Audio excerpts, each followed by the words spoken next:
예수님의 비유 두 번째 시간입니다. 아버지와 두 아들의 비유, 누가복음 15장 11절에서 32절까지의 말씀 함께 봉독하시죠. 또 가라사대 어떤 사람이 두 아들이 있는데 그 둘째가 아비에게 말하되 아버지여 재산 중에서 내게 돌아올 분깃을 내게 주소서 하는지라 아비가 그 살림을 각각 나눠주었더니 그 후 며칠이 못되어 둘째 아들이 재물을 다 모아가지고 먼 나라에 가 거기서 허랑방탕하여 그 재산을 허비하더니 다 없이 한 후 그 나라에 크게 흉년이 들어 저가 비로소 궁핍한지라 가서 그 나라 백성 중 하나에게 부쳐 사니 그가 저를 들러보내어 돼지를 치게 하였는데 저가 돼지 먹는 주염 열매로 배를 채우고자 하되 주는 자가 없는지라 이에 스스로 돌이켜 가로되 내 아버지에게는 양식이 풍족한 품꾼이 얼마나 많은고 나는 여기서 줄여 죽는구나. 내가 일어나 아버지께 가서 이르기를 아버지여 내가 하늘과 아버지께 죄를 얻었사오니 지금부터는 아버지의 아들이라 일컬음을 감당치 못하겠나이다. 나를 품꾼의 하나로 보소서 하리라 하고 이에 일어나서 아버지께로 돌아가니라. 아직도 상거가 먼데 아버지가 저를 보고 추근히 여겨 달려가 목을 안고 입을 맞추니 아들이 가로되 아버지여 내가 하늘과 아버지께 죄를 얻었사오니 지금부터는 아버지의 아들이라 일컬음을 감당치 못하겠나이다 하나 아버지는 종들에게 이르되 제일 좋은 옷을 내어다가 입히고 손에 가락지를 끼우고 발에 신을 신기라. 그리고 살진 송아지를 끌어다가 잡으라. 우리가 먹고 즐기자. 이 내 아들은 죽었다가 다시 살아났으며 내가 잃었다가 다시 얻었노라 하니 저희가 즐거워하더라. 맏아들은 밭에 있다가 돌아와 집에 가까웠을 때에 풍류와 춤추는 소리를 듣고 한 종을 불러 이 무슨 일인가 물은데 대답하되 당신의 동생이 돌아왔음에 당신의 아버지가 그의 건강한 몸을 다시 맞아들이게 됨을 인하여 살진 송아지를 잡았나이다 하니 저가 노하여 들어가기를 즐겨 아니하거늘 아버지가 나와서 권한데 아버지께 대답하여 가로되 내가 여러 해 아버지를 섬겨 명을 어김이 없거늘 내게는 염소 새끼라도 주어 나와 내 벗으로 즐기게 하신 일이 없더니 아버지의 살림을 창기와 함께 먹어버린 이 아들이 돌아오매 이를 위하여 살진 송아지를 잡으셨나이다. 아버지가 이르되 예 너는 항상 나와 함께 있으니 내 것이 다 내 것이로되 이 네 동생은 죽었다가 살았으며 내가 잃었다가 얻었기로 우리가 즐거워하고 기뻐하는 것이 마땅하다 하니라. 아멘. 오늘도 여러분이 너무 잘 아는 이야기죠. 탕자의 비유. 그러나 과연 여러분이 진짜 이 비유를 제대로 이해하고 있는지 한번 잘 들어보세요. 제가 사도신경도 그랬지만 비유에 관한 그 강해 역시 아직 지금 이 신학계라든지 우리 기독교계에 나와 있지 않은 그러한 조금 완성도 있는 강해집을 만들려고 아주 정말 애를 쓰고 있는 중입니다. 그러니까 여러분이 잘 들어서 그동안 못 들어본 이야기라고 해서 좀 이렇게 어색하게 받아들이지 않으셨으면 좋겠어요. 예수 그리스도의 십자가와 보혈의 피와 은혜 속에서 어떻게 성경이 일관성이 있는지를 제대로 이해하시는 분들이라면은 오늘 이 강해가 굉장히 익사이팅하게 와 닿으시겠지만 그냥 기존의 인본주의적 해석에 익숙해 있는 분들은 조금 의아해 하실지도 몰라요. 한번 잘 들어보십시오. 예수님의 비유 두 번째 시간입니다. 오늘 보면 우리가 흔히 탕자의 비유라고 부르는 아주 익숙한 예수님의 비유죠. 대부분의 독자들이 이 비유를 이해하기를 탕자가 아버지를 떠나서 허랑방탕하게 살다가 스스로 회개를 하고 돌아왔더니 아버지가 문 밖에 서서 기다리시다가 맞아주셨다. 그러니까 우리도 회개하고 돌아가면 아버지가 그렇게 사랑으로 맞아주실 것이다 정도로 이해를 하고 있는 것 같아요. 그래서 이 비유의 주인공이 탕자가 된 거예요. 사실은 이 비유의 주인공은 탕자가 아닙니다. 그 해석 역시 아주 이기적인 인본주의적 요소가 많이 묻어있는 그런 해석인 거예요. 나죠. 내가 돌아가면 아버지가 받아줄 거라는 거예요. 저는 개인적으로 이 비유의 주인공은 아버지라 생각합니다. 저는 이 비유를 아버지가 집을 떠난 두 아들을 어떠한 사랑과 인내와 기다림으로 받아주시는가에 초점을 맞추어서 역시 예수 그리스도의 십자가로 풀어보도록 하겠습니다. 뱀톤 특강의 주제 설교자였던 헤스팅스 라사를 비롯한 많은 신학자들이 이 비유 안에 무슨 십자가와 예수가 들어있냐고 그냥 회개만 하면 모든 인간은 구원에 이를 수 있다는 알메니언주의적 해석을 하곤 하는데요. 그건 이슬람 교도들이 이 비유를 해석하는 것과 똑같은 해석이에요. 이슬람 교도들도 성경이 있습니다. 이슬람 교도도 이 비유의 해석을 그렇게 해요. 그냥 회개하고 돌아오면 받아준다라고 그렇게 해석을 한단 말입니다. 물론 존 스타트 목사님께서 거기에 대해서 잘 반박을 해주셨지만 제가 보기에는 너무 설득력이 부족해요. 너무 억지스럽게 반박을 하셔갖고 오히려 제가 부끄러웠어요. 오늘 제가 제대로 한번 반박을 해볼 테니까 여러분 한번 잘 들어보세요. 우리는 이 비유에서 어떻게 십자가와 예수를 찾아낼 것인가 지금부터 한번 시작해보죠. 먼저 우리가 이 비유를 알레고리적으로 해석을 할 것인가 아니면 스토리로 해석을 할 것인가에서부터 출발을 해야 돼요. 많은 신학자들이 이 비유를 해석을 하면서 한 부류는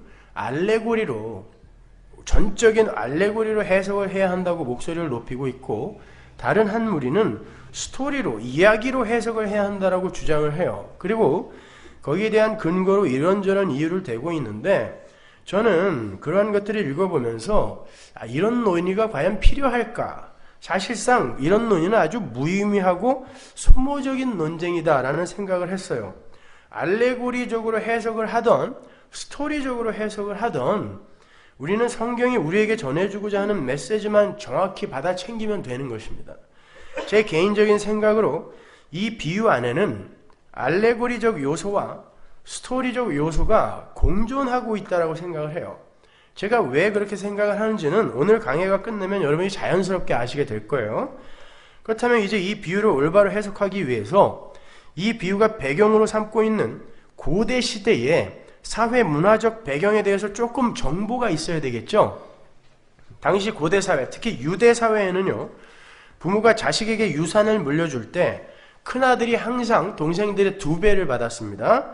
그래서 동생들이 나머지를 갖고 나누는 식으로 유산을 분배를 했어요. 그러나 부모의 유산은 항상 부모가 돌아가셨을 때 자식들에게 분배가 되었고 혹 부모가 살아 계셨을 때 유산 분배가 이루어졌다고 하더라도 부모가 돌아가시기 전까지는 그 재산의 소유권과 처분권과 관할권이 여전히 부모에게 있었어요. 자식들은 부모가 돌아가셔야 비로소 그 재산의 처분권을 행사할 수 있었습니다. 그 전까지는 부모가 갖고 있어요. 그래서 이 아버지도 큰아들에게 그러죠. 유산을 이미 분배했잖아요. 작은 아들이 달라 그랬을 때 큰아들에게도 분배했단 말입니다. 얘야, 이게 다 네 거 아니야. 둘째는 다 가져갔으니까. 다 네 건데 내가 잠시 갖고 있는 거 아니야. 근데 왜 이렇게 화를 내? 라고 이야기하지 않았습니까? 네, 그렇게 아버지가 돌아가셔야 처분권을 행사할 수 있어요. 뿐만 아니라 부모와 자식 간의 예의와 지켜야 할 규범이 지금보다 훨씬 엄격했습니다. 그래서 유대의 율법은 패역한 자식에 대한 부모와 사회의 처벌을 이렇게까지 규정을 해요. 율법입니다. 이게 신명기 21장으로 가보세요. 사람에게 완악하고 패역한 아들이 있어 그 아비의 말이나 그 어미의 말을 순종치 아니하고 부모가 징책하여도 듣지 않거든. 야단쳐도 안 듣거든. 그 부모가 그를 잡아가지고 성문에 이르러 그 성읍 장로들에게 나가서 그 성읍 장로들에게 말하기를 우리의 이 자식은 완악하고 패역하여 우리 말을 순종치 아니하고 방탕하며 술에 잠긴 자라 하거든 그 성읍의 모든 사람들이 그를 돌로 쳐 죽일지니 이같이 내가 너희 중에 악을 제하라. 그리하면 온 이스라엘이 듣고 두려워하리라. 이대로 했으면 우리 이 중에 살아있을 사람 하나도 없어요. 그죠? 근데 이게 율법이란 말입니다. 하나님의 율법. 다 죽여버리라는 거예요. 부모 말 안 들으면. 사실 이 율법은 하나님 아버지를 떠난 패역한 죄인들에 대한 형벌, 그 형벌이 애둘로 표현되어 있는 거예요. 하나님의 은혜를 떠난 그 패역한 자들은 모두 돌에 맞아 죽어도 싼 그런 죄인들이라는 것을 웅변하고 있는 것이죠. 아무튼 유대인들은 아버지에게 불순종하고 아버지의 마음을 아프게 한 자식들은 돌로 쳐서 죽여도 된다는 그러한 가부장적 사고 속에서 생활을 하고 있었어요. 그런 문화 사회적 배경 속에서 살고 있던 사람들에게 예수님이 둘째 아들의 이야기를 꺼내신 거예요. 이 비유의 청자 중 한 무리인 유대인들은, 바리새인들과 서기관들은 아마 그 비유에 등장하는 둘째 아이의 이야기를 들으면서 분노를 이기지 못했을 거예요.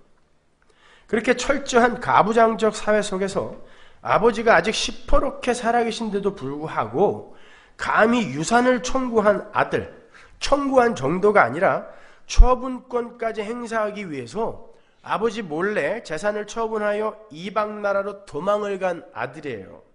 당시에는 아버지가 살아계심에도 아버지의 유산의 처분권을 행사하려 했던 자들을 살인자와 방불한 죄인으로 취급했습니다. 그건 곧 아버지가 빨리 죽었으면 하는 마음에서 밖에 나오는 행위라고 여기지 않았기 때문에 그래서 살인자와 방불한 취급을 했어요. 저놈은 아버지가 빨리 죽기를 원하는구나. 그래서 그러한 자식은 아버지를 죽인 자식 취급을 받아도 무방한 그런 시대였어요. 그러니까 당연히 이 자식은 돌에 맞아 죽어도 상관없어요. 율법의 산술 계산대로 하면 큰아들이 아버지 재산의 3분의 2를 갖고 둘째가 아버지 재산의 3분의 1을 갖는 게 마땅하지만 둘째가 미리 그 재산의 처분권을 행사하기를 원했기 때문에 9분의 2 정도를 미리 받았을 거예요. 그게 유대인들의 관습이었습니다. 그래도 그건 어마어마한 액수였을 거예요. 나중에 그 아버지가 아들의 손에 가락지를 끼우고 좋은 옷을 입히고 동네 잔치를 벌이고 많은 종들을 부리고 있었고 아들 또한 우리 아버지 집에는 종들도 양식이 풍족하다라고 이야기한 것을 보면 아버지는 대단한 부자였을 것입니다. 그런데 그가 그 재산을 허랑방탕 전부 써버리고 유대인들이 가장 혐오하는 짐승인 돼지우리 속의 동거인이 된 거예요. 심지어 그는 유대인들이 탈무드에 돼지를 치는 자는 저주를 받을지어다 라고까지 기록을 해 놓았을 만큼 혐오했던 돼지치기가 되어 있었단 말입니다. 가장 낮은 자리에 떨어졌다는 뜻이에요. 완전 파산했다는 그런 뜻입니다. 그 말은 곧 그들이 개 취급도 안 했던 이방인들의 종이 되어 그것도 돼지치기가 되어 있는 완전히 파멸의 상태에 떨어졌다는 것을 그림으로 보여주는 거예요. 왜냐하면 유대인들은 절대 돼지를 키우지 않았어요. 그러니까 이방인들의 종이 되어 있는 거예요. 이 비유를 듣는 유대인들에게 있어서 그러한 내용은 둘째 아들을 개보다 못한 자로 여기게 만들었을 거예요. 당시 유대 인근 나라에는요, 유대인들이 400만 명이나 디아스포라로 퍼져 있었어요. 그때 당시에도. 그들은 아주 지독한 민족주의자들이었기 때문에 자기들이 거주하던 이방 나라에서 자기 동족인 유대인들이 어려움을 당하게 되면은 너나 할 것 없이 힘을 모아서 자기 동족들을 도와주고 있었습니다. 그런데 이 둘째 아들은 어찌된 것이 그런 도움도 못 받고 이방인의 돼지치기가 된 거예요. 그 말은 이 둘째 아들이 유대인들이 목숨처럼 지키던 선민사상 안에서의 그 신앙생활도 제대로 하지 못했다는 증거이기도 하는 거예요. 그러니까 그 이야기를 듣던 사람들은 더욱더 큰 분노에 사로잡히게 되었겠죠. 이 둘째 아들의 이야기를 들으면서, 비유의 이야기를 들으면서. 예수님은 지금 비유를 사용하여 다윗의 죄를 지적했던 나단의 심정으로 이 비유를 바리새인들과 유대인과 제자들에게, 바리새인들과 서기관들과 제자들에게 말씀하고 계신 거예요. 저도 여러분들에게 다윗에게 비유를 이야기를 했던 나단의 심정으로 여러분께 묻겠습니다. 여러분은 이 둘째 아들의 이야기를 들으면서 누가 제일 먼저 생각나세요? 자기 자신이 먼저 생각나야 됩니다. 이게 바로 너다를 이야기해 주는 거예요. 이 이야기를 듣는 청자들, 니들이 바로 이 둘째 아들이라를 이야기해 주는 것입니다. 종들도 풍요 속에서 호강을 할 만큼 엄청난 풍요의 주인이시요, 사랑의 아버지시요, 은혜와 인내의 아버지이신 하나님의 은혜를 떠나서 자기 안에 내재된 제한된 자원으로 자신을 행복하게 안전하게 만들어 보겠다고 하나님을 떠난 아담, 그 속에 들어있는 노아, 모세, 이스라엘, 나, 우리, 교회, 내가 떠올라야 되는 거예요. 그 하나님의 패역한 아들, 예수 이외에 이 세상에 태어난 모든 아들들, 모든 인간들, 그들이 바로 이 상태라는 것입니다. 그러니까 둘째 아들은 구원받기 이전에 우리 자신의 모습이고, 구원 얻은 이후에도 여전히 우리 안에 풍성이 남아있는 우리의 옛사람의 모습인 거예요. 따라서 그 돌에 맞아 죽어도 싼 그 둘째는 예전의 우리였을 뿐만 아니라 오늘날의 우리의 모습이기도 한 것입니다. 생각해 보세요. 우리는 구원을 얻었다고 하면서도 하늘에서 풍성하게 완전하게 주어질 그 하나님, 하늘 아버지의 그 풍요를 진득하니 기다리는 법이 없잖아요. 이 세상에서 그 하늘의 풍요를 미리 사용할 수 있는 처분권을 달라고 떼쓰고 있지 않습니까? 하나님이 분명 기업으로, 유산으로 하늘의 풍요를 약속하셨는데, 그런데 지금 이 세상에서 미리 땡겨서 쓰게 해달라고 하고 있잖아요. 둘째 아들과 뭐가 달라요? 똑같잖아요. 그러니까 우리가 지금 그 아버지, 하나님 아버지를 죽이고 있는 꼴입니다. 이 시대의 교회는요. 바로 이 시대의 교회가 하나님 아버지를 살해하고 있는 거예요. 당신 빨리 죽고 당신이 갖고 있는 힘이나 나한테 달라는 거 아닙니까? 우리가 하나님을 살해하고 있으면서 이 둘째 아들을 그동안 우리가 얼마나 욕을 해왔습니까? 내 이야기인 걸. 그 둘째가 아버지께 어떻게 돌아옵니까? 본문 17절을 한번 보세요. 이에 스스로 돌이켜 내 아버지에게는 양식이 풍족한 품꾼이 얼마나 많은고 나는 여기서 줄여 죽는구나. 내가 일어나 아버지께 가서 이르기를 아버지여 내가 하늘과 아버지께 주의를 얻었사오니. 여러분이 여기서 주의하여 읽으셔야 하는 어구가 스스로 돌이켜라는 어구예요. 이 개역 성경의 번역만 보면 마치 회개의 주도권이 둘째 아들에게 있는 것처럼 보이잖아요. 스스로 돌이켰으니까. 그래서 많은 개신교 신학자들이나 이슬람 교인들이 예수님의 십자가 없이도 얼마든지 구원에 이를 수 있다고 주장을 하는 거예요. 심지어 그들은 예수님의 십자가 구원은 바울에 의해서 조작된 엉터리 복음이다 라고까지 이야기를 해요. 신학자들도요. 과연 그럴까요, 여러분? 여기서 스스로 돌이켜라고 번역이 된 에이스 헤아우톤 데 엘돈, 이 어구를 직역을 하면 자기 자신에게로 왔다, 자기 자신을 되돌아보았다, 자기 자신을 거울로 비추어 보았다, 자기 자신이 어떤 존재인지를 비로소 알게 됐다라는 뜻이에요. 스스로 돌이켜라는 이 단어가, 이 어구가. 돼지우리에서 돼지들과 쥐염열매 쟁탈전을 벌이고 있던 그 둘째 아들이 어느 순간 자신의 모습을 거울로 비추어 보고 자신이 돼지와 같은 삶을 살고 있다는 것을 알게 되었다는 그런 뜻이에요. 여러분, 이 이야기에서 이 둘째 아들이 파산을 해서 돼지우리로 갔다라고 이렇게 너무 기계적으로만 생각하지 마세요. 아버지의 은혜를 떠나서 자기 안에 내재된 자원을 갖고 행복하겠다고 떠난 이들은 전부 돼지 새끼들이라는 것을 보여주는 거예요. 그가 자기가 갖고 있는 재산을 다 써버려서 돼지우리로 들어간 게 아니라 바로 그 상태가 돼지라는 걸 우리에게 보여주는 거예요. 그러니까 우리가 성도로서 나는 지금 돼지우리 속에서 돼지의 삶을 살고 있구나를 여전히 모른다면 여러분은 아직도 회개하기 전에 둘째 아들인 거예요. 자, 그렇게 되기까지 누가 그에게 개입을 해야 되죠? 하나님 아버지의 그 아들이, 자녀들이 자신의 죄된 모습을 발견하게 되는 유일한 근거가 뭐예요? 누가 와서 죄에 대하여, 의에 대하여, 심판에 대하여 가르칩니까? 누가 와서? 성령이 오셔서. 그죠?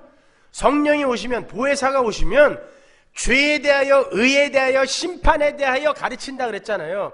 그러니까 우리가 스스로 나는 돼지구나, 이 세상은 돼지우리구나, 그리고 내가 추구하는 세상의 힘은 돼지들이 추구하는 주염 열매구나를 깨달아 알게 되는 건 누구 때문이에요?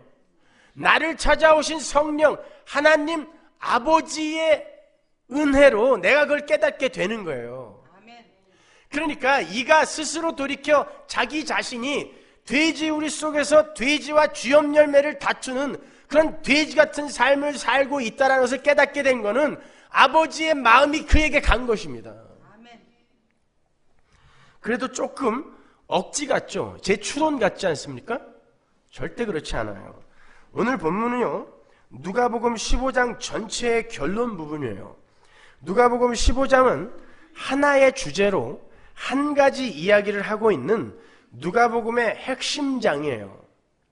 그래서 성경 주석가인 예레미야스가 누가복음 15장을 누가복음의 심장이라고 이야기를 할 만큼 이 비유를 담고 있는 누가복음 15장은 복음의 핵심 내용을 풍성하게 우리에게 제시하고 있는 장이에요. 그러니까 누가복음 15장을 알면, 올바로 이해하면 누가복음 전체를 다 올바로 이해할 수 있는 것입니다. 자, 그러한 누가복음 15장에 예수와 십자가가 빠져 있다면 말이 안 될 거 아니에요. 이 누가복음 15장이 어떻게 시작하는지 한번 가보자고요. 1절. 모든税리와 죄인들이 말씀을 들으러 가까이 나오니 바리새인과 서기관들이 원망하여 가로되 이 사람이 죄인을 영접하고 음식을 같이 먹는다 하더라. 예수께서 저희에게 이 비유로 이르시되, 지금 누가는 예수님의 사마리아 여행 내러티브의 거의 정중앙에다가 이 비유를 배치를 하고 있어요. 그러니까 지금 1절에 등장하는 세리와 죄인들은 심지어 유대인들도 아닌 유대인들의 가치관 속에서 개만도 못하게 여겨졌던 사마리아 사람들, 그것도 하층민들이었던 거예요. 그런데 예수님께서 그들을 반기시더니 그들과 함께 식사를 하시는 것입니다. 그때 예수님의 사마리아 여행에 동행을 했던 바리새인들과 서기관들이 예수님을 원망하는 장면이에요. 누가복음 15장은. 그런데 바리새인들과 서기관들의 원망의 내용이 담긴 2절에 쓰인 동사들이요, 전부 현재 시제예요. 그건 그렇게 죄인들을 영접하고 그들과 식사를 하시는 예수님의 행동이 습관적이며 반복적이었다라는 의미예요. 그러니까 여기에서의 서기관들과 바리새인들은 예수님의 사마리아 여행에 동행을 했을 만큼 예수님께 호감을 갖고 있었고, 예수님이 아니었다면 그들은 절대 그 개들의 땅인 사마리아 땅에 안 간단 말입니다.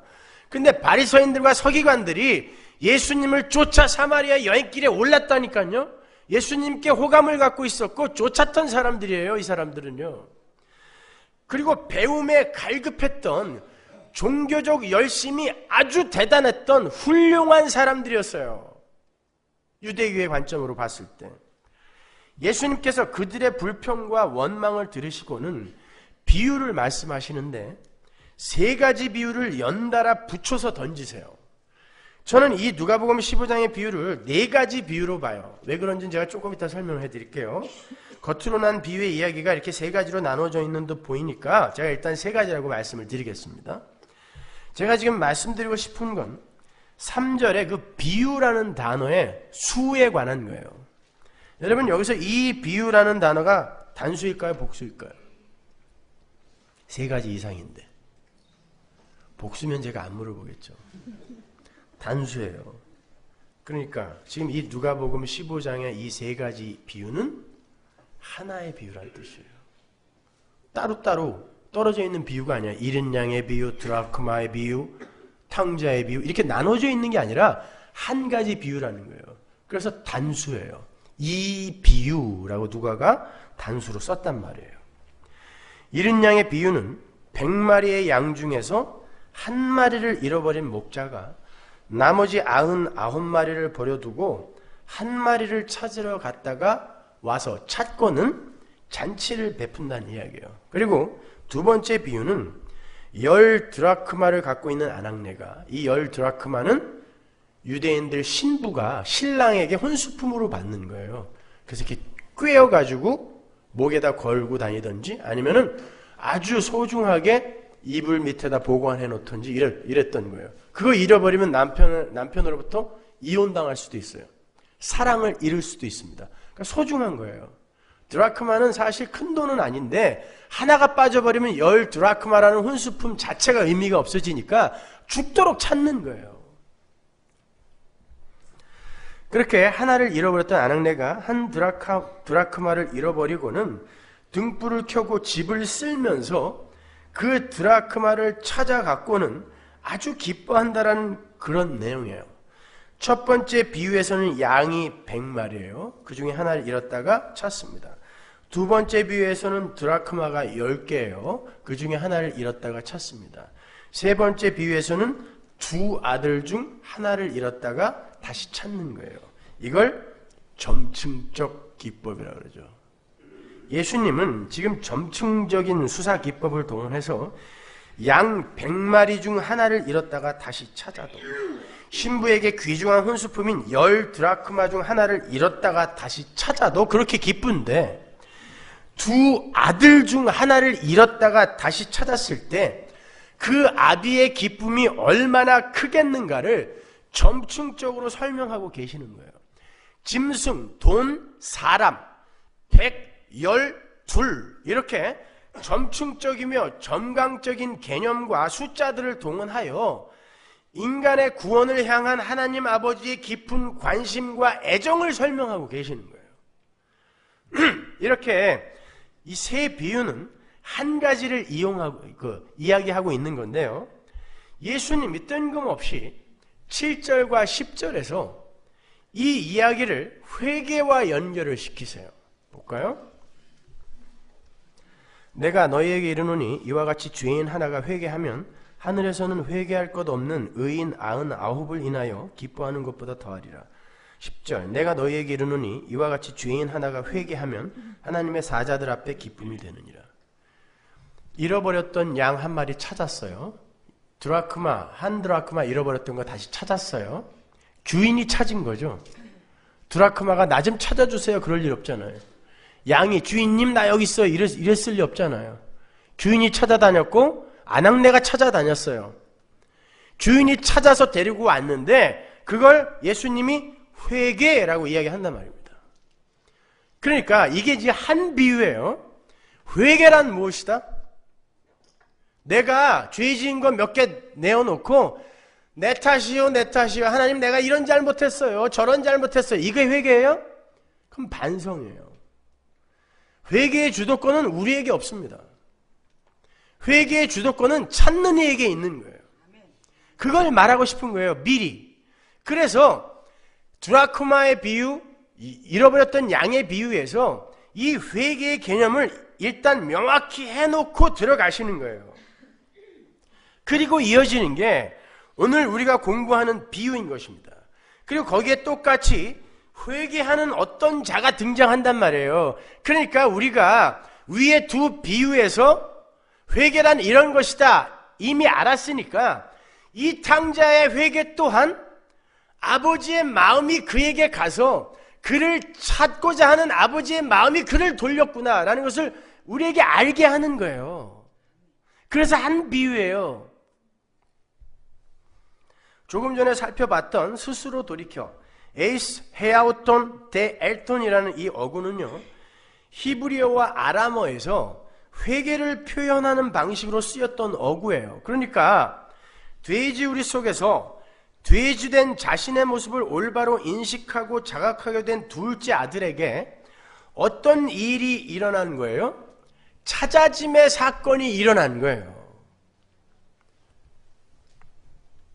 둘째 아들이 한 거라곤 자기에게 주어진 제한된 아버지의 재산을 가지고 자기 자신의 행복과 쾌락을 위해서 돼지처럼 산 것밖에는 없어요. 그런데 어느 날 아버지의 마음이 그에게 임해서 그 자신이 자신의 돼지됨을 바라보게 하였던 거예요. 그래서 성경은 문맥을 잘 고려해서 읽어야 되는 거예요. 이슬람 교인들이나 아니면 다른 그런 여타의 자유주의 신학자들의 그런 주장에 대해서 제대로 반박이 되죠? 그죠? 그러니까 회개는 하나님의 은혜로 하나님을 떠나 스스로의 행복과 만족을 추구하며 사는 삶이 돼지우리 속의 돼지 같은 삶이며, 자신들이 추구하는 모든 세상의 힘들은 다 돼지가 먹는 쥐염 열매라는 것을 올바로 자각하게 되는 걸 말하는 거예요. 그저 사는 동안 지었던 몇 가지 죄를 내놓고 눈물 콧물 짜는 게 회개가 아니란 말입니다. 그런 면에서 여러분은 진짜 회개하신 분들 맞아요? 여러분이 사는 이 세상이 돼지우리같이 여겨지십니까? 하나님이 없는 이 세상은 돼지우리에 불과해. 내가 추구하는 모든 것은 그냥 돼지가 먹는 쥐염 열매에 불과해. 이리로 돌아서셨어요? 그게 회개예요. 메타노이아.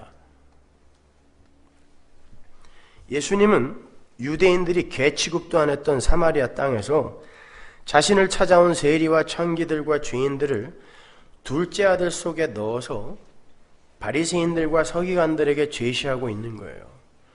너희들이 지금 너희들의 율법관과 너희들의 관습에 의해서 그 둘째 아들의 행위에 그를 죽이고 싶을 만큼 분노하고 있다는 것을 내가 잘 안다. 맞다. 그들은 그렇게 돌에 맞아 죽어도 싼 자들이다. 그러나 아버지의 은혜와 사랑은 그러한 자들의 더러움까지도 모두 덮어 씌울 만큼 위대한 것이다를 가르쳐주고 계시는 거예요. 그러니까 예수님은 단순히 회개하면 하나님께서 다 용서해 주신다라는 교훈을 던지시는 게 아니라, 하나님 아버지를 계시하러 오신, 예수님은 아버지를 계시하러 오셨잖아요. 하나님 아버지를 계시하러 오신 당신의 가장 중요한 임무를 훌륭하게 수행해내고 계시는 거예요. 예수님은 당신 곁에 모인 사마리아의 세리들과 사마리아의 창기들, 사마리아의 죄인들, 그리고 유대의 바리새인들과 서기관들, 그리고 당신의 제자들에게 하나님 아버지가 어떤 분이신가를 지금 차근차근 계시하고 계시는 거예요. 그래서 제가 이 비유를 아버지의 비유라고 말씀을 드리는 것입니다. 그러면 이 비유 속에서는 십자가가 어떻게 숨어 있는지 한번 보자 말이에요. 아들이 외부에서 침투한 은혜의 결과로 자신의 돼지된 모습을 자각을 하자 아버지 생각이 났어요. 돼지우리 같은 세상에서 눈을 들어 아버지를 본 거예요. 이 세상이 돼지우리고 자기가 돼지이며 자기가 추구했던 게 돼지가 먹는 쥐염 열매라는 것을 자각하게 되자 아버지가 보이더라는 거예요. 그때 아버지 생각을 한 거예요. 욥이 자기가 마음을 두고 있던 돈, 재산, 자식, 이웃, 와이프, 친구 다 떨어져 나가자 그때 내가 귀로만 듣던 하나님을 이제 눈으로 봅니다 라고 말했던 거 기억나시죠? 야곱이 전부 잃어버리고 아버지하고 형 속이고 사기쳤다가 전부 잃어버리고 완전히 개털돼서 외삼촌 집으로 쫓겨갈 때 그때 하나님이 보였던 거 기억나십니까? 그 이야기 하는 거예요. 우리는 이 세상에서 그렇게 완전히 털려야 되는 것입니다. 성도는요. 비워지는 거예요. 그래야 아버지가 보이는 것입니다. 아버지가 보였어요. 그런데 인간은 자신의 티끌됨과 질그릇됨을 올바로 자각하기 전에는요, 절대로 하나님 아버지께로 자신을 의탁할 수가 없어요. 그래서 우리 성도들도 구원을 얻은 이후에도 계속해서 자신의 무력함과 불가능함을 폭로당하게 되는 거예요. 여러분이 완전히 무력한 티끌이다라는 것을, 돼지라는 것을 예수를 믿은 다음에도 계속 폭로당한다니까요. 나는 괜찮은 사람이야. 점점 발전하고 있어. 이게 아니라 나는 왜 갈수록 이 모양이야? 이렇게 되는 거예요. 나 자신에게는. 다른 사람에게는 어떻게 비출지 몰라도. 둘째는 도저히 자신이 아버지의 아들로 복귀할 수 없다는 걸 인정하고 수긍해요. 그게 바로 우리 성도들에게도 동일하게 요구되는 고백인 거예요. 유대의 율법에 의하면 둘째는 동네에 들어서는 순간 돌에 맞아 죽을 거예요. 본인도 그것을 누구보다 잘 알아요. 그런데 그는 그것을 인정하고 감수하기로 해요. 그래도 난 아버지한테 갈 거야. 맞아 죽어도 갈 거야. 아멘. 마치 우리 성도가 신앙생활을 통하여 자신의 돼지됨을 깨닫고 아버지가 지금 당장이라도 날 지옥에 보내신다 할지라도 난 아무 할 말 없는 그런 죄인이라는 그런 자기 부인의 고백을 해야 하는 것을 미리 그림으로 보여주고 있는 것입니다. 그리고는 아버지 집의 종이라고 되겠다는 심정으로 아버지를 찾아가죠. 고라 자손이 쓴 시편에 이 내용이 아주 잘 기록이 되어 있어요. 시편 84편 10절 보세요. 주의 궁정에서 한 날이 다른 곳에서 첫날보다 나은즉 악인의 장막의 거함보다 내 하나님 문지기로 있는 것이 좋사오니. 이건 단지 오늘 비유에 나오는 둘째 아들과 고라 자손의 고백이 아니라 하나님의 은혜를 입은 모든 자들의 입에서 궁극적으로 나와야 하는 고백이어야 되는 거예요. 나는 이 정도면 됐으니까 우리 아버지가 기뻐하는 아들이 된 거야. 천만의 말씀. 그놈은 지옥 갑니다. 반드시. 100% 제가 개런티 해드릴게요. 절대로 성도는 그 자리로 갈 수가 없어요. 우리는 우리 자신의 실체와 본전을 알면 알수록, 그리고 하나님의 크심과 위대하심을 알면 알수록 점점 우리 자신에 대해서 자신이 없어져야 돼요. 그리고 하나님의 힘이, 능력이, 은혜가 더욱더 크게 오롯이 드러나야 되는 것입니다. 그리고 종국에는 전 하나님의 집에 문지기도 과분합니다. 아니, 저는 지금 당장 하나님께서 저를 지옥에 보내신다고 해도 아무 할 말 없는 그런 무익한 자입니다 라는 그런 고백을 할 수 있는 자로 낮아져야 되는 거예요. 그런데 너무들 자신만만해요. 난 잘하고 있다는 거예요. 너무 자신만만해요. 자기들이 지금 뭔가 하나님 앞에 떳떳한 일을 하고 있다고 생각들을 하기 때문에요. 그들이 바로 바리새인들이었고 서기관들이었습니다. 그러니까 왜 저런 놈들하고 밥을 먹으세요? 라고 그들을 정죄한 거예요.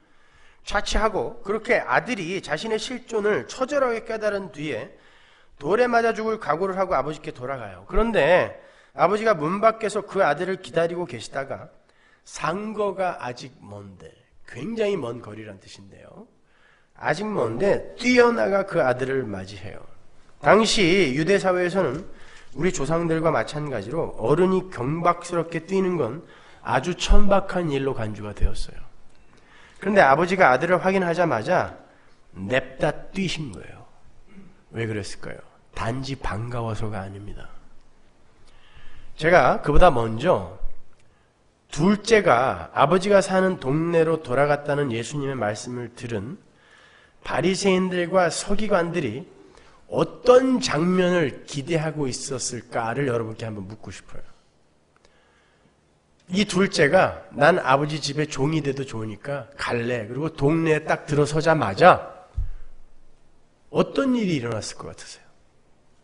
동네 사람이 하나둘 모여들어서 그를 돌로 쳐야 맞습니다. 유대인들이 지금 그걸 기대하고 있었단 말이에요. 근데 아버지가 뛰어나가서 그를 안아버린 거예요. 유대인들은 굉장히 열받았을 것입니다. 여기에서. 그런 놈을 왜 가서 붙드는 거예요? 왜 감싸냐는 거죠. 그 둘째가 저지른 일은 당시 사람들에게 있어서 10번 맞아 죽어도 싼 그런 일이었어요. 여러분, 유대인들의 결혼 정년기는 18에서 20이었어요. 그리고 빠르면 14에서 15. 그러니까 이놈은 아무리 나이가 많아도 17이에요. 그런 어린 놈의 새끼가 아버지 재산을, 목숨처럼 여겼던 아버지 재산을 다 가지고 나가서 창기와 함께 다 써버렸어요. 동네 사람들이 그걸 다 알았단 말입니다. 그건 아버지 허락 안 맡아도 그냥 때려 죽이면 되는 거예요. 근데 아버지가 뛰어가서 그 아들을 품어 안아버린 거예요. 아들이 다른 이들에게 맞아 죽기 전에 아버지가 나가서 지키신 것입니다. 엄밀히 말해서 아버지는 아들을 기다리다가 발견하신 게 아니라 아들이 나간 그 순간부터 아들의 삶에서 한 번도 눈을 떼지 않았던 거예요. 그게 바로 우리 하나님이에요. 침 삼킬 동안도 우리를 놓치지 않으시고 매 순간 우리와 동행을 하시며 하나님을 떠나서 자기 마음대로 살고 있는 우리의 자기 중심의 삶이 어떻게 돼지와 같은 삶에 불과한 것인가를 깨닫게 해주시느라 아버지는 아들의 패역함을 허락해버린 거예요. 그래, 나가라. 그 아들이 아버지를 떠나서 폐역하게 되는 걸 아버지가 원치 않았다면 애초부터 돈을 안 줬을 거란 말입니다. 그리고 그렇게 문 밖에서 매일 기다릴 거면 가서 찾아오지. 왜 찾아오지 않고 문 밖에서만 기다리냔 말이에요. 아버지가 보낸 거예요. 뭘 배우고 오라고.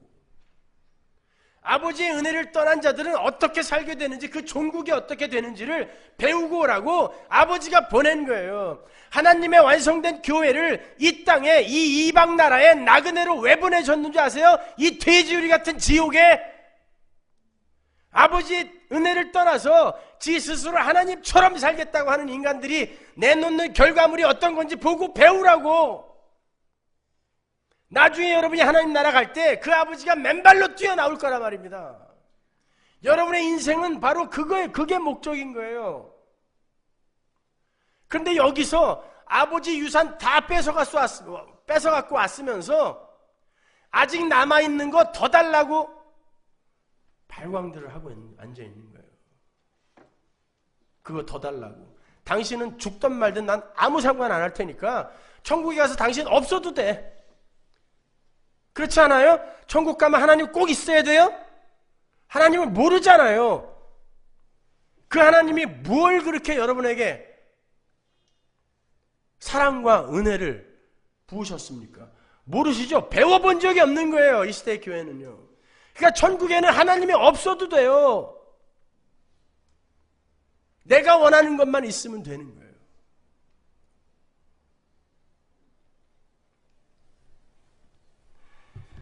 하나님이 바로 그걸 우리에게 가르치시기 위해서 이 이방 나라에 돼지로 우리를 보내신 것입니다. 그래서 우리는 이렇게 돼지 같은 삶을 살고 있는 거예요. 마찬가지로 하나님은 우리에게 아버지의 은혜를 떠난 무리가 결국 어떤 지경으로 파산을 하게 되는 것인지, 이 지옥 같은 현실을 경험하며 자각하고 아버지께로 눈을 돌려서 하나님 아버지의 은혜만을 꼭 붙드는 자로 만들어내시기 위해 우리를 이 이방 세상에 놔두시는 거예요. 여러분이 다 겪고 가셔야 돼요. 저절로 알아지지 않아요. 다 겪어야 돼요. 그래야 하나님의 은혜를 떠난 자들의 삶은 돼지구나를 내가 경험으로 알게 되는 거예요. 그래서 조나단 에드워드가 성화는 100% 니들이 하는 거라고 이야기한 거예요. 100% 너희들이 성화의 절정의 자리로 올라가라는 이야기가 아니에요. 네가 다 겪어내야 된다는 거야. 네 인생으로. 그게 100% 우리가 한다는 뜻이에요. 여러분이 노력해서 도덕적 윤리적인 열매를 내놓으라는 이야기가 아닙니다. 네가 다 겪고 가야 된다는 뜻이에요. 하나님이 그걸 의도해 놓았으니까 이루어질 거야. 그러나 네가 다 겪어야 돼. 삶으로. 네가 돼지우리로 반드시 들어가 봐야 돼. 주염 열매 먹어봐야 돼. 100%예요 그것이. 야고보가 말한 행함이 없는 믿음, 그 행함이 바로 이 행함입니다. 여러분 삶 속에서 하나님이 행하는 그 행함이 여러분의 삶 속에서는 내 자기 부인으로 터져 나오게 되는 거예요. 그게 행함이란 말입니다. 그게 없는 믿음이 죽은 믿음이라는 거지, 착한 일 안 하는 놈은 다 가짜란 말이 아니란 말이에요. 이 비유의 마지막 절을 보면 하나님의 구원이 어떤 것인가가 아주 선명하게 기록이 되어 있어요. 누가복음 15장 32절 보세요. 이 내 동생은 죽었다가 살았으며 내가 잃었다가 얻었기로 우리가 즐거워하고 기뻐하는 것이 마땅하니라. 그 앞에도 한번 똑같이 나오죠. 이 구절이. 아버지는 집을 나갔다 돌아온 둘째 아들이 죽었다가 살아난 자라고 말씀을 하세요. 말씀드렸다시피 아버지의 뜻을 헤아리지 못하고 자기 마음대로 아버지를 떠나서 자신의 쾌락과 행복만을 위해 살았던 둘째는 율법에 의해서 맞아 죽어도 싼 자예요. 맞아 죽어야 돼요. 율법에 의해서. 하나님이 죽이라고 그랬으니까. 그런데 일방적으로 아버지가 얘는 죽었다 산 자야 라고 선언을 해버렸어요. 얘 죽이지 마. 죽었다가 살았어. 다시 죽이지 마. 일사부재리의 원칙. 한 번 죽었어. 다시 죽이지 마. 아버지가 이야기하는 거예요. 그걸 구원이라고 하는 것입니다. 그게 복음인 거예요, 여러분. 그놈이 언제 죽었다가 살아났어요? 그냥 아버지가 그렇게 인정해 주는 거예요. 우리는 모두 둘째 아들처럼 죽어 마땅한 자들이에요. 그런데 아버지가 너희는 이미 벌을 받아 죽었다라고 선언을 해버리신다는 말입니다. 그리고는 아버지가 다시 살려내신 거예요. 어떻게? 아버지가 지신 십자가 안에서. 아버지가 온 동네 사람들에게 수모를 당함으로 말미암아 아들을 살려내버리는 거예요. 열심히 뛰어가서 아들을 텁썩 안아요. 아버지가 수모를 대신 당하시죠. 뛰어간 아버지가 율법에 의해 죽어야 할 아들에게 화려한 옷과 신발과 반지를 끼워버리세요. 용서받지 못한 아들을 아버지가 먼저 용서해버리는 거예요. 그러나 그것은 율법에 위배되는 행위죠. 그러면 아버지도 벌받아야 돼요. 율법을 어겼잖아요. 아버지가 지금. 용서받지 못한 자를 자기 맘대로 용서해버렸어요. 돌로 한 대도 안 때리고. 그럼 아버지가 지금 율법을 어긴 거예요. 이에는 이, 눈에는 눈이 율법이잖아요. 모세의 율법. 아버지가 그걸 어겼단 말입니다. 아버지가 스스로 율법을 파기해버리시는 거예요. 아들을 위해. 그리고 그 자신이 동네 사람들의 웃음거리가 되는 거예요. 그게 바로 하나님의 십자가인 것입니다. 아버지 스스로가 율법을 허무시고 아들을 율법으로부터 자유롭게 만들어버리는 거예요.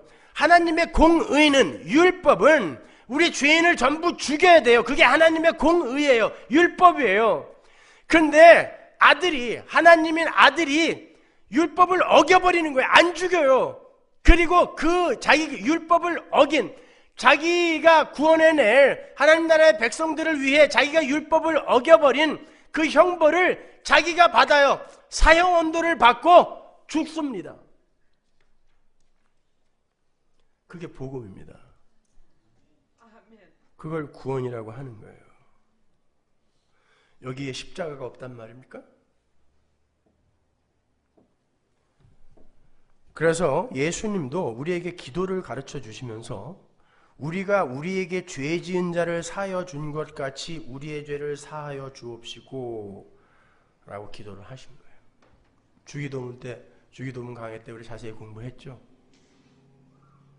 이건 우리가 우리에게 죄 지은 자를 사하여 준 것 같이가 먼저가 아니라 그랬어요. 동시에 일어나는 이야기라 그랬죠. 우리가 우리에게 죄 지은 자를 사하여 주는 게 율법을 어기는 겁니다. 간음한 자는 돌로 때려 죽여야 돼요. 그게 율법 지키는 거예요. 남에게 해를 입힌 자, 율법이 정한 형벌 줘야 돼요. 그게 율법 지키는 거예요. 근데 우리가 우리에게 죄 지은 자를 사하여 주는 게 뭐예요? 율법 어기는 거예요. 근데 그 시대가 왔단 말입니다. 우리가 우리에게 죄 지은 자를 율법의 형벌을 안 줘도 되는 그런 시대가 왔어요. 어떻게? 예수의 십자가로 말미암아 율법을 파기해버렸어요. 그래서 아버지가 율법을 파기해버리고 아들을 살려내버리는 거예요. 근데 아무도 시비를 못 걸어. 아버지가 벌을 받아버렸어요. 자기가 죽었거든요.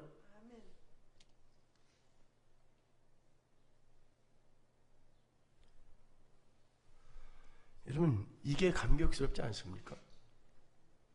이 복음이 눈물 나도록 감격스럽지 않으세요?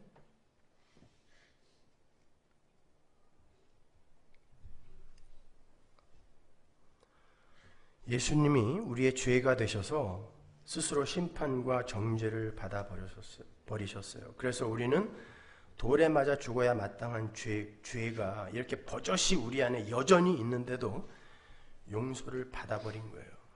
그렇게 우리가 우리에게 죄 지은 자를 용서해 줄 수 있는 십자가로 말미암아 율법의 채무가 도말된 하나님의 은혜의 현실 속에서 우리에게 떨어진 것이 바로 구원이라는 거예요. 이렇게 오늘 우리가 공부하고 있는 이 비유는 예수 그리스도의 십자가와 하나님 아버지의 은혜를 그 내용으로 하고 있는 거지, 우리 성도들의 자발적이고 기특한 회개의 이야기를 하고 있는 게 아닙니다. 그러면 구원의 주도권이 인간에게 있잖아요. 그게 어떻게 가능한 일입니까? 근데 이 비유는 거기서 끝나지 않아요. 이 비유의 대미는 큰아들이 장식을 하고 있어요. 100마리 양 중에 하나, 10 드라크마 중에 하나, 2 아들 중에 하나, 이제 하나 중에 하나로 이어지는 거예요. 그 누구도 이렇게 설명한 적이 없는데 제 눈에는 그렇게 들어왔어요. 이 큰아들에 대해서 우리가 곡해하고 있는 것이 큰아들은 아버지로부터 버림을 받은 나쁜 아들이라고 성급히 결론을 내리는 거예요. 아닙니다. 큰아들 역시요, 우리 하나님 백성들의 패역한 현실을 보도하는 또 다른 모형인 거예요. 둘째 아들이 그런 용도로 사용된 것처럼 큰아들이 1차적으로 가리키고 있는 이들은 물론 이 비유의 서두에 등장하는 바리새인들과 서기관들이에요. 그래서 제가 이 비유 또한 알레고리의 범주를 완전히 벗어날 수 없다고 말씀드린 거예요. 이 비유 안에도 적당한 은유가 들어있어요. 그런데 이 큰아들은 둘째 아들과는 사뭇 달라 보이죠? 둘째가 자기 몫을 다 가지고 나가서 허랑방탕하게 사는 동안 첫째는 아버지의 밭에 나가서 열심히 일을 해요. 그리고 아버지의 말씀에 순종했대요. 지 말로. 아버지를 모시고 아버지를 지키며 살고 있는 듯 보이죠. 그런데 일을 하고 돌아오는 길에 보니까 자기 집에서 잔치가 벌어지고 있었어요. 그래서 슬며시 집안의 종을 불러서 무슨 일인지를 물었습니다. 그런데 아버지의 유산을 챙겨서 이방 나라에 가서 장기들과 함께 허랑방탕하게 살다가 돌아온 자기 동생을 환영하는 잔치가 벌어지고 있는 것이라는 이야기를 전해 듣습니다. 큰아들이 화가 났어요. 어떻게 자기처럼 성실한 사람에게도 한 번도 베풀어주지 않은 잔치를 그 돌에 맞아 죽어도 싼 자에게 먼저 베풀어 주냐는 거예요. 큰아들이 아버지께 노하죠. 28절 볼까요? 저가 노하여 들어가기를 즐겨 아니하거늘 아버지가 나와서 권한데 아버지께 대답하여 가로되 내가 여러 해 아버지를 섬겨 명을 어김이 없거늘 내게는 염소 새끼라도 주어 나와 내 벗으로 즐기게 하신 일이 없더니 아버지의 살림을 창기와 함께 먹어버린 이 아들이 돌아오매 이를 위하여 살진 송아지를 잡으셨나이다.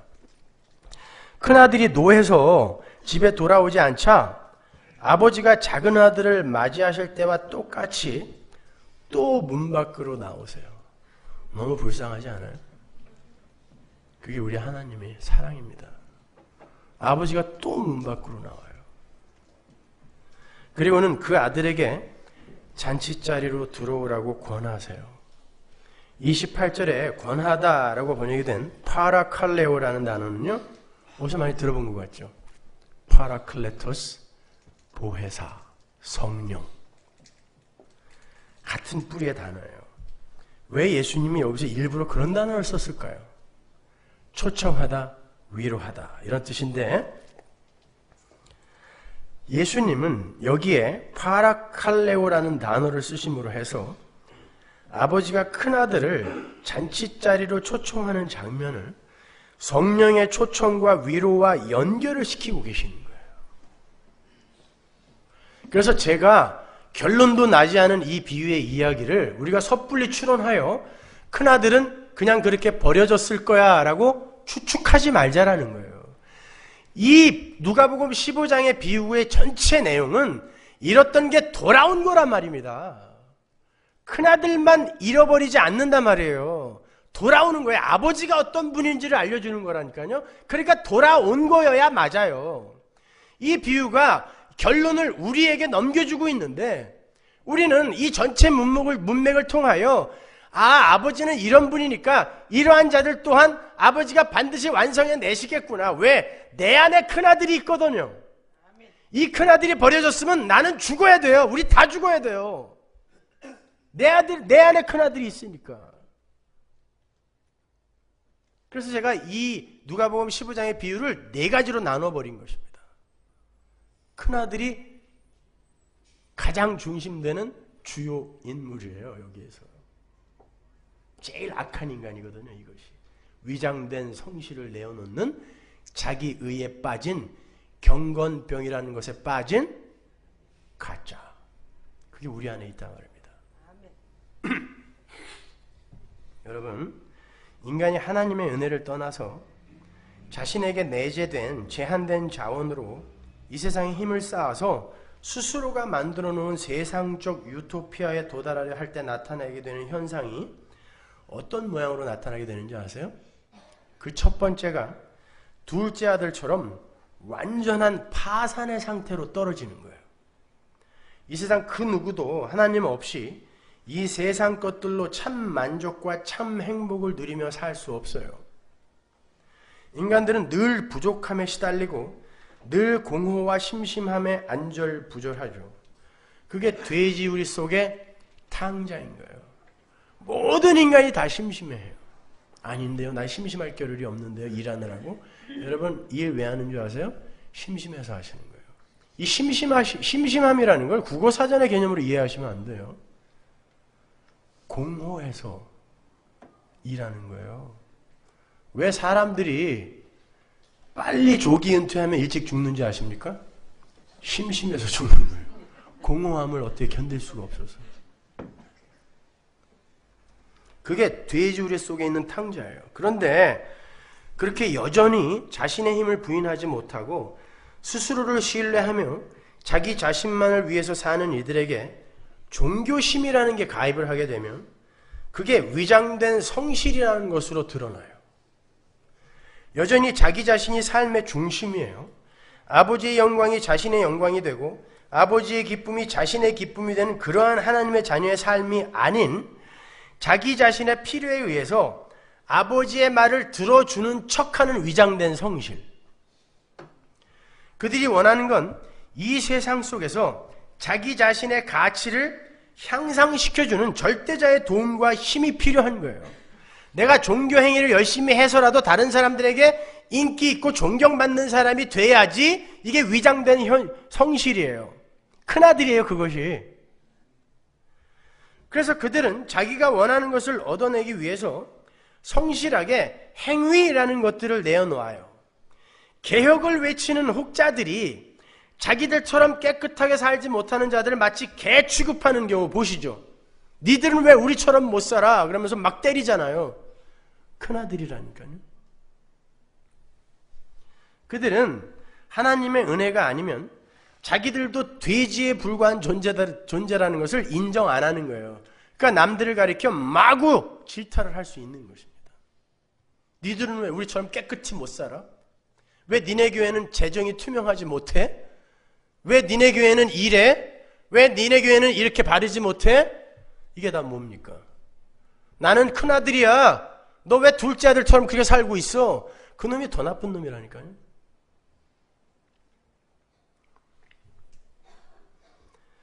그토록 성실하게 아버지의 명을 쫓아서 열심히 살았던 큰아들이 아버지의 기쁨을 자신의 기쁨으로 삼지 못합니다. 아버지는 기뻐 죽겠어요. 잔치를 벌렸어요.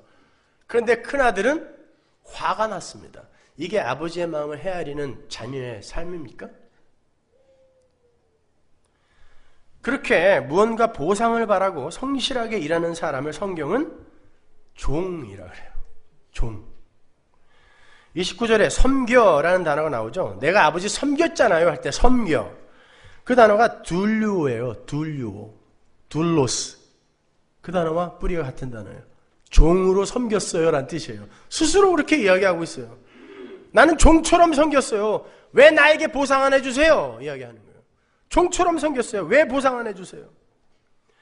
그러니까 큰아들은 아버지 곁에서 열심히 아버지 말을 듣고 순종하고 있는 듯 보였지만 거기에는 아들로서의 책임과 의무와 감사에서 격발이 된 성실이 아닌 자기가 원하는 것을 얻어내기 위한 종으로서의 위장된 성실이 들어있었던 거예요.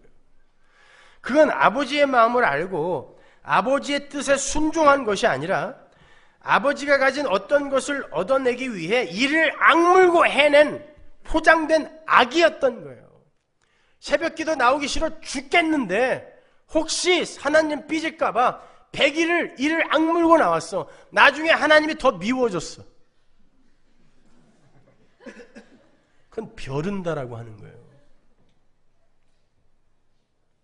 내가 너보다 힘이 없어서 이렇게 참고 있지만 내가 언젠가 너보다 힘을 더 갖게 되면 나 이렇게 귀찮게 하는 너 죽여버릴 거야. 이거랑 똑같은 거예요. 그게 악인 것입니다. 그렇다면 아버지의 마음을 알아들이지 못하고 아버지 곁을 떠나서 자기 마음대로 허랑방탕하게 살았던 둘째와 아버지 곁에는 늘 있었지만 역시 아버지의 마음을 헤아리지 못하고 아버지의 기쁨에 참여하지 못하고 단지 아버지의 소유가 탐이 나서 열심을 부린 첫째와 뭐가 달라요? 큰아들이 자기 동생을 환대하는 아버지께 화를 내면서 왜 저런 놈을 환대해 줍니까? 라고 하면서 당신의 아들이라고 이야기를 해요. 자기 동생이라고, 형제라고 이야기 안 합니다. 형제 취급 안 해요. 내가 최고거든요. 당신의 아들이라고 이야기를 해요. 이런 나쁜 놈이 있어요? 왜 그렇게 화가 나요? 나도 그렇게 하고 싶었는데 당신 유산 다 차지하고 싶어서 나는 참고 있었다는 거예요. 나도 그렇게 하고 싶었다는 거예요. 난 둘째가 부러웠다는 거예요, 속으로. 근데 나는 참았는데 왜 그렇게 다 저지르고 온 놈한테 잔치를 벌여주냐는 거예요. 근데 하나님은 마음을 보신다 그랬죠. 똑같은 거죠. 오히려 둘째가 더 성숙합니다. 둘째는 그걸 다 경험하고 와서 아버지, 나는 아버지 집에 문지기, 종이 돼도 괜찮아요. 이러고 왔는데 이 큰아들은 여전히 난 당신의 아들인데 왜 나한테 보상 안 해줘요? 라고 종으로 살고 있단 말입니다. 요한복음 15장 15절, 이제부터는 너희를 종이라 하지 아니하리니 종은 뭘 알아요? 주인의 하는 것을 알지 못한다. 자녀는 알아야 돼요. 아버지가 기뻐하면 그게 내 기쁨이 돼야 되는 거예요. 아멘. 둘째가 나가서 뭘 하고 왔던들 나랑 무슨 상관이에요? 나도 똑같은 존재인데. 그런데 누가 누구를 욕을 합니까?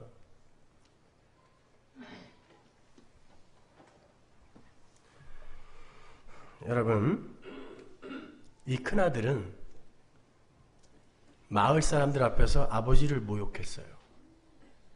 아버지가 마을 사람들 다 초청해놓고 잔치를 벌여놓았는데 문 밖에서 안 들어와 버렸습니다. 이 사람도 돌에 맞아 죽어야 돼요. 똑같은 죄거든요. 아버지를 모독한 거예요, 그 자리에서. 하늘의 관점으로는 똑같은 겁니다. 아버지의 말 잘 듣고 힘들어도 늘 새벽부터 나와서 아버지 밭에서 일했습니다. 아버지를 잘 모셨어요. 효자상 줘야 되죠. 그러나 그 마음의 중심에 아버지가 없을 땐 그 둘이 똑같이 돌에 맞아 죽어야 할 존재라니까요. 우리는 하나님의 자녀입니다. 아들이에요. 근데 잃어버렸다 찾은 아들입니다. 잃어버렸다라는 건 하나님이 전에 소유한 적이 있다는 뜻이죠. 하나님 나라에 완성된 왕자와 공주들이에요, 여러분은요. 근데 아버지가 여러분에게 뭔을 가르쳐주기 위해 잠시 잃어버림을 자취하신 거예요. 너무 마음 아파서 하늘에서 우리 성자 예수님과 발뒤꿈치를 들고 우리를 내려다보고 계시면서도 잘 배워. 거기가 돼지우리야. 거기가 지옥인 거야. 그게 쥐염 열매야. 이거 배우라고 놔두시는 거예요. 그리고 내 아들이 그거 잘 배우고 아버지가 최고군요 하고 돌아올 때 맨발로 뛰어나와 여러분을 부둥켜 안아주실 것입니다. 그걸 인생이라고 하는 거예요. 근데 여기에서 뭘 추구하는 것입니까, 여러분이? 그런데 예수를 믿는다고 하면서도 우리는 우리의 티끌됨이나 종됨을 자각하는 것 이전에 우리의 열심과 노력으로 뭔가 업적을 쌓아서 하나님 앞에 가지고 가려는 왜곡된 성실을 내어놓고 있는 거예요. 그걸 자아숭배교라고 하는 것입니다. 여러분의 삶 속에서 나오는 성실과 선한 삶이 진짜 하나님의 은혜로 나오는 것인지 아니면 경건병에서 나오는 것인지 어떻게 구별할 수 있는지 아세요? 내가 숨어서 어떤 일을 했는데 끝까지 아무도 그 일을 안 알아줘. 그때 섭섭하세요? 그게 큰아들의 삶입니다. 그래도 누군가 하나는 알아줬으면 하죠. 내가 이 고생하는 거 그래도 누군가 좀 알아줬으면. 아버지가 너무 감사해서 하는 게 아니라 누군가에게 내 가치 향상을 위해서, 나의 인기를 위해서, 누군가에 보이기 위해서 여러분이 그런 일을 하고 있다면 여러분은 위장된 악을 내놓고 있는 거예요. 그걸 자기의라고 하는 것입니다. 근데 아버지의 기쁨이 내 기쁨이기 때문에 누가 알아주지 않아도 손발이 부르트도록 그냥 나는 감사함으로 할게요. 그러면 숨어서 죽도록 하세요. 그거 자체가 여러분의 복입니다. 누가 안 알아줘도 괜찮아요, 여러분. 자, 100마리 양 중에 1마리 양, 10 드라크마 중에 1 드라크마, 2 아들 중에 1 아들, 마지막 가장 악한 1 아들, 그 아들마저도 건져내시는 당신의 백성임, 그가 창세전에 택해진 당신의 백성이라면 무슨 일이 있어도 구원해내시는 하나님의 약속이 이 비유 안에 들어가 있는 거예요. 그래서 우리에게 소망이고 복음인 것입니다. 얼마나 기뻐요. 이 큰아들이 그냥 쫓겨났으면 어떡할 뻔했어요. 우리 다 이 큰아들인데. 초청하신단 말입니다. 얘야 들어와, 너도 들어와 한단 말입니다. 여러분, 그 잃은 양의 비유에서 하나님이 이상한 말씀을 하세요. 잃어버린 양 1마리를 찾아갖고 와서 동네 사람들과 가족들을 모아놓고 잔치를 벌인답니다. 당시 유대인들의 잔치에는 반드시 양고기가 필요해요. 1마리 잡아서 1마리 찾아갖고 와서 한 10마리 잡아야 돼요. 응? 이런 일이 어디 있어요, 도대체? 하나님에 의해 잃어버렸던 그 아들인 양이 돌아오면 나머지 양 잡아서 잔치하는 거예요. 회개할 것이 없는 99머리의 양, 그 양이 뭐예요? 회개할 게 없다라고 생각하는, 나는 잘났어요라고 생각하는 그놈들은 회식용 양이라는 거예요. 어? 그렇잖아요. 그게 99마리는 먼저 돌아왔고 나중에 1마리 돌아온 그 양이 돌아올 때 더 기뻐한다면 계속해서 나갔다 들어왔다 그래야 되잖아요. 하나님 기뻐하게 해드리려면은 이미 들어와 있는 우리 때문에 하나도 안 기뻐한다는 얘기예요, 그게? 아니란 말입니다. 나는 회개할 거 없어요라는 이 바리새인과 서기관과 같은 우리 같은 놈들, 그건 하나님이 전혀 안 기뻐한다는 거예요.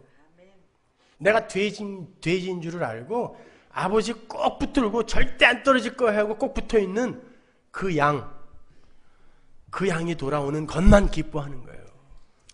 그렇게 가장 악한 큰아들까지도 하나님 아버지의 긍휼을 입을 수 있었던 건 하나님의 진짜 큰아들이 창기와 함께 아버지의 것을 허비하고 있는 우리 동생들을 찾아서 이 땅에 내려와서 그들의 삶의 실체를 받아 바로 보게 하시고 돌에 맞아 죽어야 할 그들의 죽음을 십자가에서 대신 죽어서 그들을 아버지께로 돌려보내시는 하늘의 장자 역할을 잘 해내셨기 때문이에요.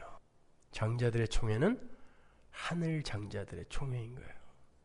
그러니까 함부로 남들 판단하거나 정죄하거나 제발 교회에서 잘난 척 좀 하지 마세요. 더 숨으시고 더 아래로 내려가십시오.